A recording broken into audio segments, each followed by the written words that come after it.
Hi students, welcome back to history class.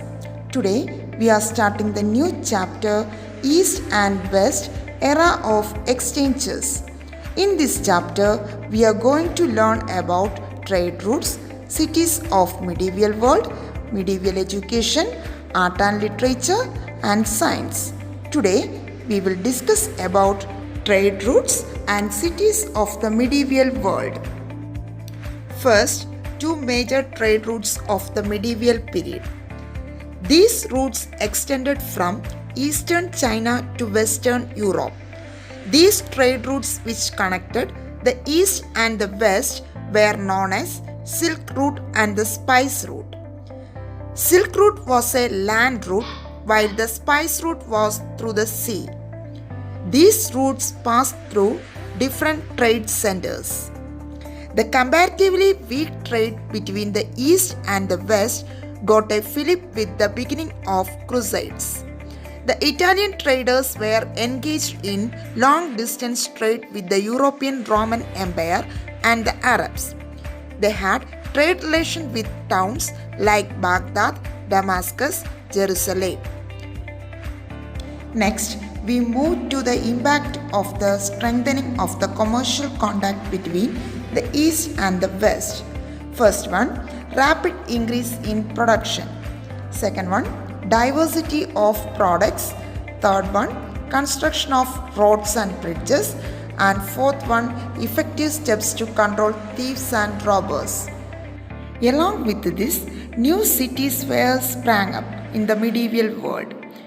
The cities which developed around the castles of the nobles, cities emerged around churches and monasteries, cities sprang up with the expansion of markets. And also, the peasants brought their products to the trade centers, the merchants and the craftsmen stayed in the trade centers and conducted long distance trade. These trade centers eventually developed into cities. Coinage had no significance in feudalism, but the emergence of different markets at various places of Europe made a coinage a necessity. By the 13th century, the Italian cities of Florence and Venice began to mint their own coins.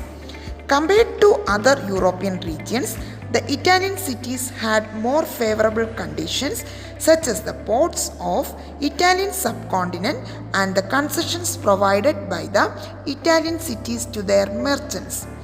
Thus, the Italian cities of Genoa, Pisa, Venice and Florence etc. emerged as great commercial centers.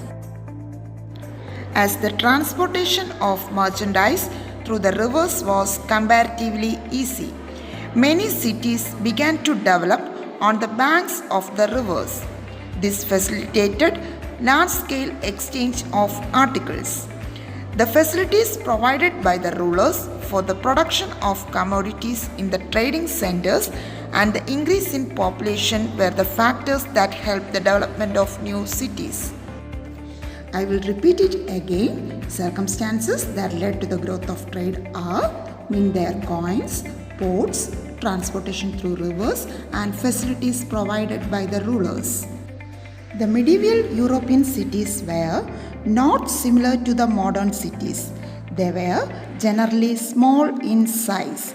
The roads of the cities were narrow and unhygienic. The buildings were built of wood and were thatched with hay. Many of the city dwellers were merchants, craftsmen and laborers. The laborers of the cities were poor and hence they depended on others for their livelihood. Today we discussed about trade routes and cities of the medieval world. Hope all of you understood the topic. Thank you.